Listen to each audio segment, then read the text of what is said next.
अब एक हैरान करने वाली खबर है। वो खबर है महाराष्ट्र के नासिक से। नासिक में कॉरपोरेट कल्चर में कट्टरपंथी साजिश का खुलासा हुआ।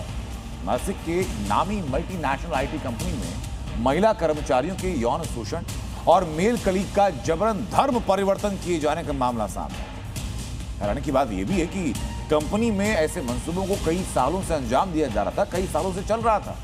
शिकायत की गई थी, लेकिन कोई किसी पीड़ितों की बात, उनकी शिकायत सुनी तक है। रिपोर्ट देखिए, ये वाकई में चौंकाने वाली है।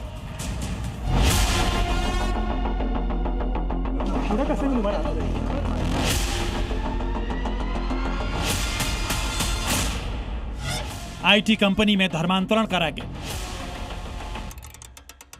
एमएनसी में महिलाओं का शोषण। अब तक आपने स्कूल कॉलेजों में धर्म परिवर्तन की खबरें सुनी होंगी। सोशल मीडिया से धर्म परिवर्तन के नापाक खेल का खुलासा देखा होगा। गरीब और जरूरतमंदों को लालच देकर धर्म परिवर्तन कराने की बातें सुनी होंगी। यहां तक कि कई शहरों के जिम में महिलाओं को धर्म परिवर्तन के जाल में फंसाने का केस भी सामने आया। लेकिन महाराष्ट्र के नासिक में महिलाओं के शोषण और धर्म परिवर्तन का मामला एक मल्टीनेशनल कंपनी से सामने आया है, जिसने पूरे देश को हैरान कर दिया है। नासिक की मल्टीनेशनल कंपनी में चल रहे इस रैकेट की पूरी डिटेल आपको बताएंगे, लेकिन पहले नासिक पुलिस के गिरफ्त में आए इन आरोपियों को देखिए, जो पिछले 4 साल से इस नापाक साजिश में शामिल थे।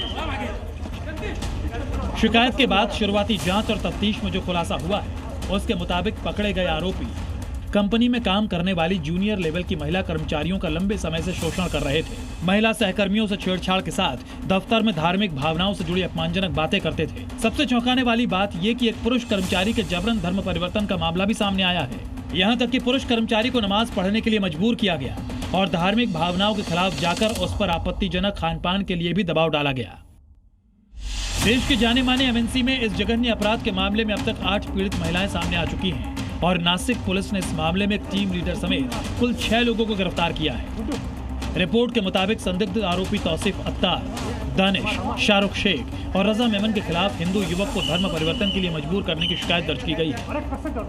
कंपनी में काम करने वाले महिलाओं के साथ छेड़छाड़, मेंटल टॉर्चर, सेक्सुअल टॉर्चर और धार्मिक भावनाओं को ठेस पहुंचाने की 9 मामले दर्ज किए गए। इसमें से 6 आरोपियों को अरेस्ट किया गया है। आपको जानकर हैरानी होगी कि नासिक की इंटरनेशनल कंपनी के बंद एसी कमरों में यह अपराध पिछले 4 साल से जारी था।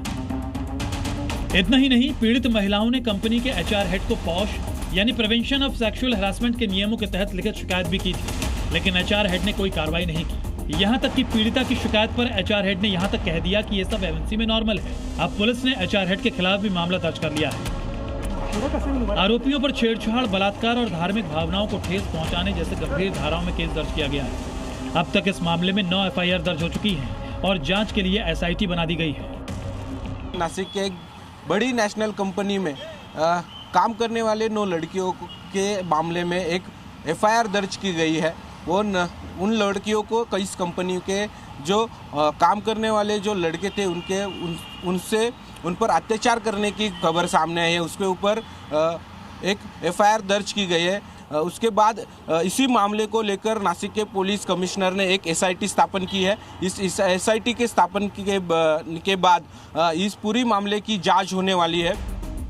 पुलिस को शक है कि ये मामला सिर्फ कुछ लोगों तक सीमित नहीं है, बल्कि एक संगठित नेटवर्क के तहत ये कट्टरपंथी साजिश रची जा रही थी। पुलिस को आशंका है कि इस मामले में 50 से ज्यादा पीड़ित हैं, जो धीरे धीरे सामने आ सकते हैं।